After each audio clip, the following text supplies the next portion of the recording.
In my entire life, I have done right action in three times. Okay? And of the 3 times, here after that action I went to 3-2, here I went to 3-2, here I went to 4-3. So of the 3 times, I went to 4-3 one of the times. So based on this experience, I would say my most maximum likelihood estimate of this probability is 1/3.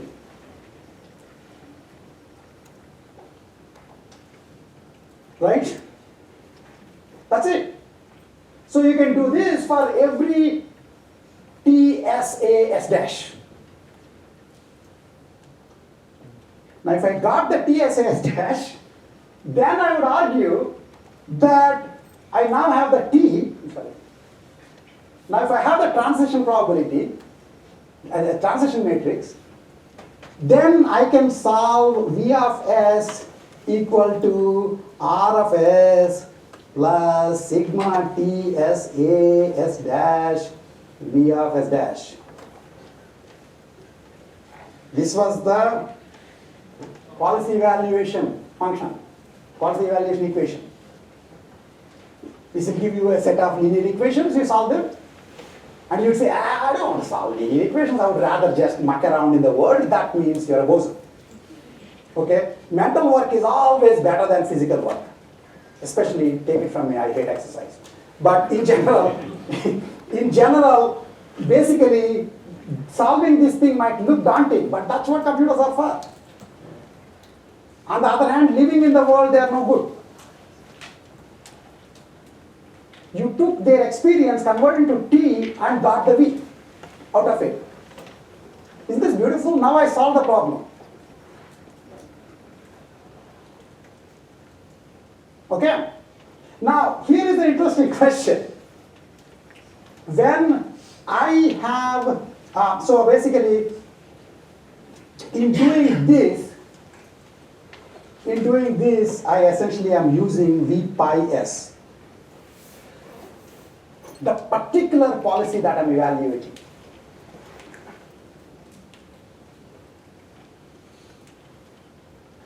Okay? Suppose the dog wants to take control. Suppose Maggie in the back seat wants to start driving Simpson's car. It had enough. It got the T values. I know that it's supposed to just follow the value, compute the value of the policy, but who cares? It wants to just find what's the optimal action. All it needs to do is, instead of solving this, it needs to solve argmax A of this. Can you just see what I did? Once you give me T, it's like, so there's a story, did I mention this here? That Tesla has these 2 cars. One apparently has a long range battery, other basically only goes for like half a day or something. And then when there was North Carolina was having these floods the other day, basically they changed a couple of lines of code and told everybody in North Carolina, now all of your cars have the full capacity. You see what I'm saying? Why? Because actually they have the same damn battery. They just, by software, they disabled it such that people who didn't pay enough money to Elon can't use it. That's what it is, that's true. What you people don't read any news, you just come to the class, what is this? So you should buy the cheap Tesla and have, just like there is an iPhone break-in, there should be a Tesla break-in. Right, and then you'll make money. I mean, jailbreak or whatever, okay. So this is true. So it's basically like you got TSAS dash, telling me that you're only going to use it to evaluate the policy. At least that was the gentleman's agreement. But then you turn around and say, hey, I have the TSAS dash, I have RS, I have this. Why can't I just do R?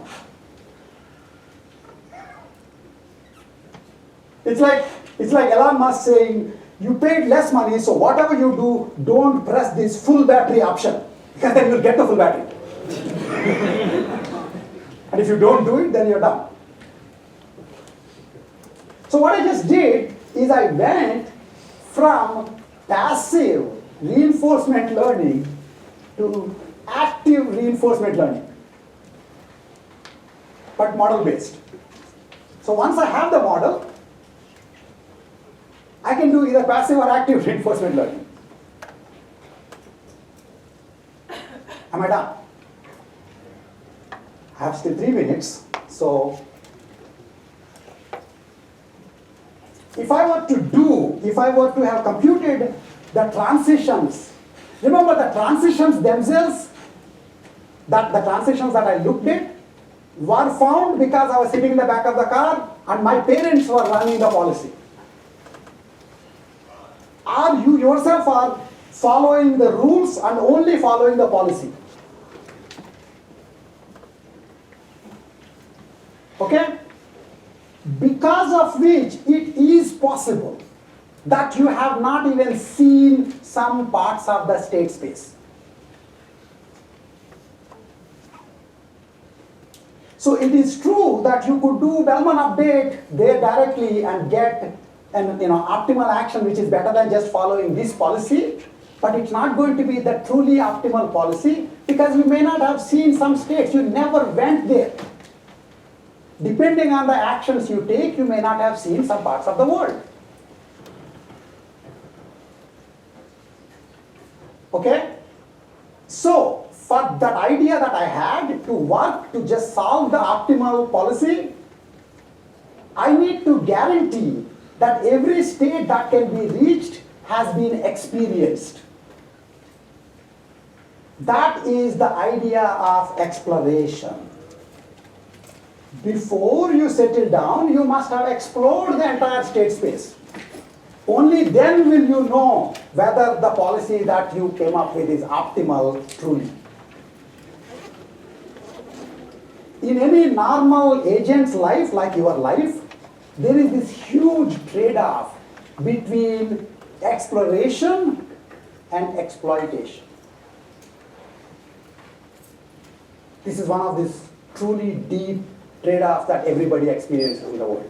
How long do I keep looking versus start using? We'll again use graduate students, and I will say that graduate students are more into exploration. If you, after the high school, you said, I've done enough of studying, I know enough of how the world works, let me just exploit this, you will get jobs, typically of the burger flipping variety. You explore more and do PhD, you might get better jobs. Or you might die while doing exploration. That's why it is a trade-off. You see what I'm saying? Exploration versus exploitation trade-off, different people solve it in different ways. Grad students explore longer, and I keep making fun of grad students who hang around in school. I never left school. Never. I'm the happiest person. So ultimately, the question is how do I get exploration? So in this particular example, what happened was, if I'm just following this policy in the states that I know, I would never have ever gone to those states. Because unbeknownst to me, if I do this action, I will either stay here or come here. If I do this action here, I will go outside or come this side or stay here. Either which way, I have a blind spot. The blind spot that you have, you don't know. The states of the world you haven't seen, you don't know. Grad study is amazing. You haven't tried it. Don't laugh, okay? I'm trying to get it now. It may well be like the most amazing thing you will ever do. Without trying it, don't just take $3 million a year Google job. That's the lesson of the story, model of the story today. But when we come back next class, we'll essentially say that you can actually do what I'm doing, but I throw in an exploration policy, which is compute the optimal policy with respect to the transactions I have, but instead of following it all the time, once in a while, toss a coin and do some random action. If I do that, I will start going to other states. That will be your atmosphere.